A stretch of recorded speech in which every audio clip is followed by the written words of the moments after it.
beams on. This is kind of going to be on the same thing. This is going to be about turn signals. You know, turn signals have been on cars standard since 1960, and I think it was introduced in the Buick in 1939, and actually invented the original turn signal in 1909. But that being said, turn signals are on every car. Just about every single vehicle. Hell, our forklifts at the shop that don't see roads have turn signals. Does it make sense? No, but they have them. So, sorry, I'm kind of distracted trying to turn around over here.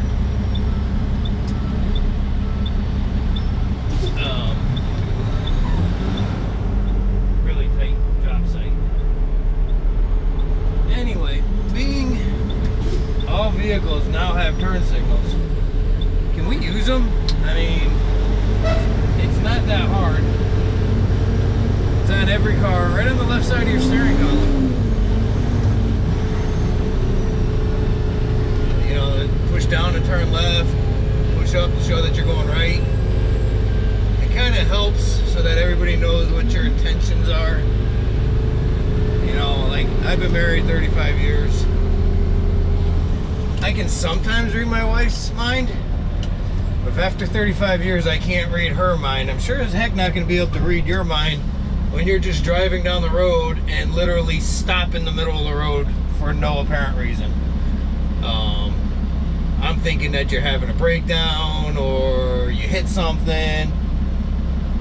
Next thing I know, you're taking a left-hand turn into a parking lot. You know, a little bit of heads up, see it all the time. People constantly doing it. BMW drivers, I don't think their cars come with turn signals. Never see a BMW, okay, I won't say never. Very rarely do I ever see a BMW driver use their turn signal. Tesla drivers, I think if they use their turn signals, I think they think they're going to run out of batteries, so they don't use theirs that often. Mercedes drivers tend to just drive with the left hand on one like they're in Florida all day long. But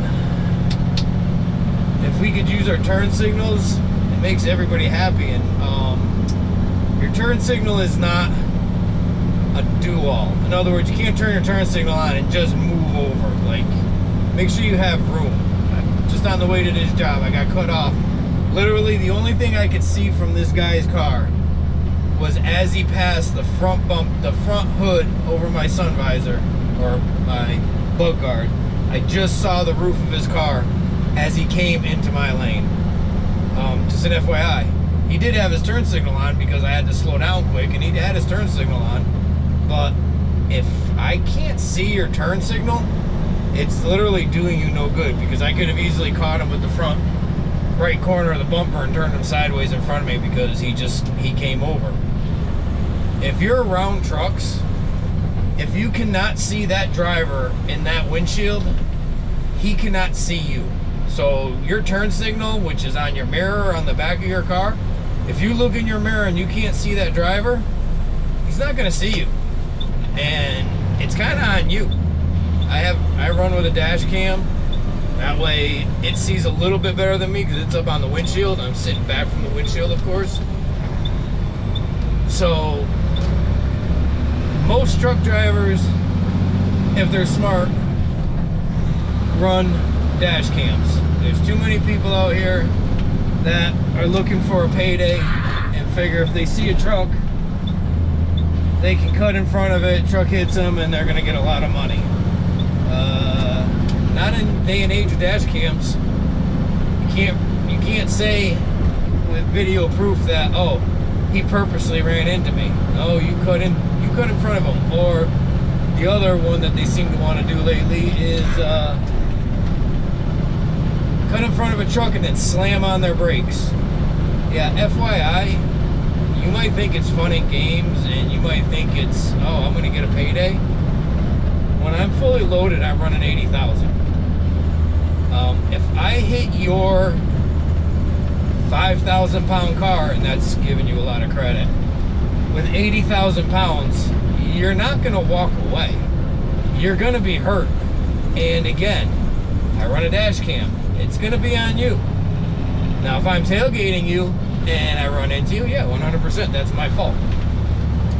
But I don't know, that everybody's in such a rush nowadays. Nobody gives respect to trucks. I've been driving now 35 years. Driven everything from school buses, semis, log trucks. Now I run a boom truck. It's gotten different. Everybody's in a rush. Everybody's me. I'm first. I'm gonna pass this truck. I love the ones that come from, don't do it. You're doing it. You gotta step on the gas. The ones that are in the left lane, and just as you're passing an off-ramp, they fly across you on the brakes hard because they got to make that off-ramp. You hit the brakes and hit the horn, and they flip you off like it's your fault. FYI, I'm in my lane. I didn't do anything wrong. I'm doing the speed limit. You know where your exits are. Everybody's been driving that. Unless you're a brand spanking new driver, you know where your exit's going to be. Even with GPS. And if you're blindly following your GPS, learn how to read a map, because GPSs aren't 100% accurate. They're good for a general idea, but I've had GPS literally try taking me to a road off another road that didn't even connect, because it said that was the quicker way to get there. No, it's not, because there's no road, so it's not any quicker. But let's kind of remember, everybody's out here trying to do something, either trying to work, trying to get home, trying to get to school, grocery shopping. We all have places to go. We all have things to do. Let's see if we could all just get along on the highways and use your turn signal. If you want to change lanes, use your turn signal. If you see a car with their turn signal on, if you can, try to slow down and give them some room. I love the ones, I turn my turn signal on because I need to get my exit, and it's like they see the turn signal, oh, I'm going to go on that side of the truck now. So they'll stack up right alongside it, so I got to keep slowing down and try to move over, and they don't want to give you the time of day, but I have my turn signal on. You're not going to get anywhere any faster. Okay, yeah, you might get there faster, but does it really make that big of a deal? Just, let's try to do a little bit better, people. I guess that's kind of it. Nothing else to say.